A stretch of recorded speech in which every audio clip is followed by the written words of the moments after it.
왜 이렇게 끊어가지? 말이 정리가 안 됐나? 누구한테 물어보지? 아 뜨거.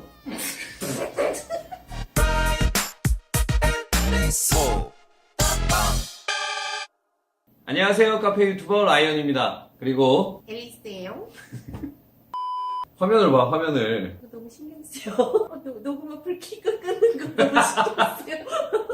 오늘은 바리스타가 가져야 될 기술 중에 템핑과 이제 스티밍이 있는데, 그 첫 번째 템핑에 대해서 조금 이야기를 나눠보려고 해요. 저는 이제 카페 경력이 한 17년 정도 되었고, 앨리스도 비슷해요. 네, 16년, 17년 정도 됐어요. 다른 이제 영상들을 좀 보다가 뭘 봤냐면 탭핑이라고 하는 동작이 있어요. 뭐냐면 이제 템핑을 할 때 템퍼라는 도구를 가지고 포터 필터를 치는 동작인데, 아니면 뭐 모든 걸 치는 동작들을 탭핑이라고 얘기를 해요. 근데 이 템핑을 할 때 계속 말이 제대로 알아들어질까? 템핑과 태핑. 템핑과 태핑은 다른 거예요. 템핑은 누르는 거, 그리고 태핑은 치는 겁니다. 에이 참. 그래. 포터 필터 좀 씻지.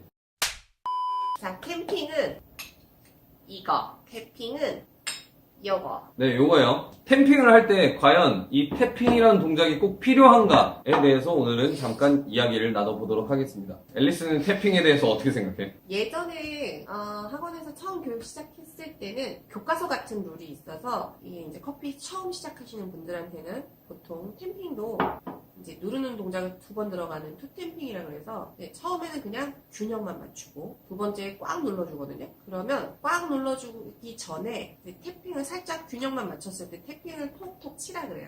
왜? 왜냐하면 이제 약간 눌러주면 잠깐만. 지금 텐션 너무 다운돼 있는 거 아니야? 이러니까 내가 낮에 촬영하자 그랬잖아, 낮에. 아니야, 끌어올릴 수 있어. 기다려봐. 새벽 3시입니다. 이래봬도 이게 풀 메이크업 상태야. 큰일이다. 왜죠? 야, 학원에서는 예전에는 그랬어요. 1차 템핑, 2차 템핑으로 나누고 그 두 템핑의 사이에 태핑이라는 동작을 따로 넣어줬어요. 1차에서는 균형만 맞춰줘요. 그리고 나면 가장자리에 원두가루가 살짝 올라와요. 그럼 이제 이거를 떨어뜨리는 목적 더하기 균형만 맞췄던 그 원두가루 밑은 아직 빈 공간들이 속속 남아있으니까 그 빈 공간을 채워주라는 의미로 태핑 동작을 넣어줘요. 톡 많으면 한 3번째까지. 근데 더 이상 만약 이렇게 쳤는데도 원두가루가 안 떨어졌어. 그렇다고 더 치지는 않는 거예요. 과한 태핑 동작은 균열을 일으킬 수 있으니까. 그리고 나서 2차 템핑으로 압력을 가해주죠. 약 15kg의 힘으로 눌러주시라고 얘기해요. 근데 우리 15kg 힘 모르잖아요? 여자분들은 팔 쪽의 힘까지만 사용해서, 남자분들은 팔목의 힘만 사용해서, 보통 이제 쉽게 표현하려면 그렇게 해요. 압력을 줘서 원두를 템핑을 해주고, 그러면 이제 장착을 하라고 하죠. 이 템핑의 용도는 그런 거였어요. 이게 빈자리를 메꿔주는 용도면서, 이제 주변에 원두가루가 살짝 올라가 있는 걸 약간 정리하는 느낌으로. 일단 바리스타 강사들이 개성이 강해서 본인의 템핑 방식으로 교육을 시키기 때문에 또 이제 자격시험 룰에서도 예전에는 약간 FM처럼 이렇게 이런 동작들이 들어갔어야 됐고 이랬었지만 지금 자격증 시험 워낙 다양해졌고 협회도 많아지면서 기존에 우리가 가지고 있는 룰을 너무 파격적으로 깨지만 않으면 자격증 시험에서는 크게 걸림돌이 되지 않게 태핑 동작도 생략하는 경우도 있고 꼭 1차, 2차 나누지 않고 그냥 원템핑으로 한 번에 패킹을 끝내도 무리가 없고 이렇게 바뀌고 있어서 태핑이라는 동작을 좀 더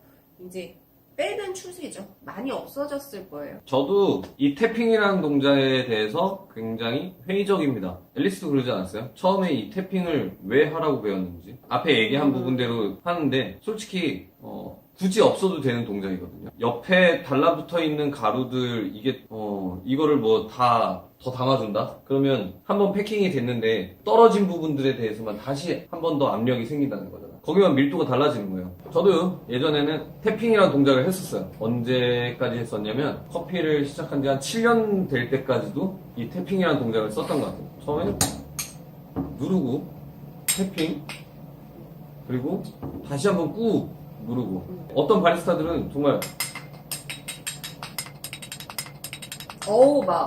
끝까지 돌리는 친구들도 맞아. 있었고. 나 이렇게 치는 사람 봤어. 태핑할 때 만약에 태핑을 아직까지 하시고 계시다라고 하면, 그리고 그게 맞는 방법이다라고 생각을 하신다라고 하면 절대 이 바스켓 부분 윗부분을 절대 치지 마세요. 이 부분이 찌그러지게 되면요, 포터 필터를 장착했을 때 물이 새게 됩니다. 정말 소중히 다뤄줘야 되는 녀석이고, 이 템퍼, 이 손잡이 부분으로 탭핑을 하는 게 아니라, 이걸로 이렇게 하는 사람들도 무슨 징을 치듯이. 아니야. 이렇게 하는 사람도 꽤 많고, 이거를 되게 강한 충격으로 진짜 뻑뻑뻑뻑 아, 치지 마, 치는 지금. 분들도 많아. 지금도 치지 마. 이거 상한다. 너무 질색하는 거 아니야? 우리가 사실 커피를 우리는 하는 사람이고 또 학원에서 교육하다 보면 관심이 없었지. 그전에 그러니까 내가 커피를 좋아해도 막 만드는 과정까지 세세하게 관심이 가진 않다가 일단 교육을 받았잖아요. 그러면 이제 매장에 가서 사 먹을 때 전에는 예를 들어서 막 바리스타가 뭘 만들어준다 그러면 만들어준 완제품에 관심이 있었지 과정에 대해서 크게 관심이 없었다고 하면 일단 내가 학원에 가서 일단 템핑을 배웠어요. 그치. 그리고 그날 내가 교육이 끝나고 카페에 가서 뭘 사 먹었어. 그럼 이제 그때부터 불을 켜고 보는 거야. 바리스타. 되게 부담스러워요. 우리 선생님이 가르쳐 준 대로 하나하나. 진짜로 부담스러워. 다양한 리뷰를 다음 수업에 가면 들을 수 있는데 어떤 분들은 그런 적도 있어요. 주문을 했는데 이렇게 그리고 저 위에 드립 트레이 저 구석에 있던 지금 손 안 나올 것 같은데.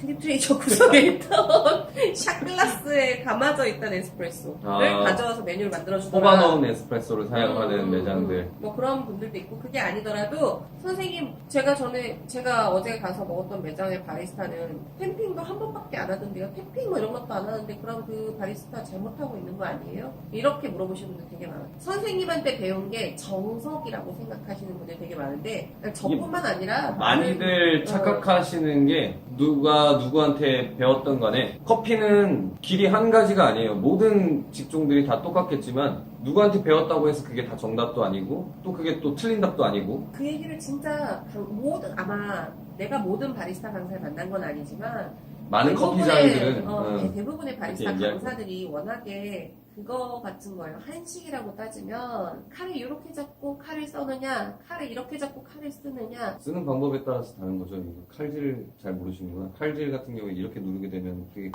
어쨌든 우리 칼 잡는 방법이 개인의 용도나 아니면 개인 편리성에 의해서 움직이는 것처럼 바리스타들이 강사를 한다라고 하면 보통 1, 2년 차가 강사하진 않으니까 하지만 예전에는 했었습니다.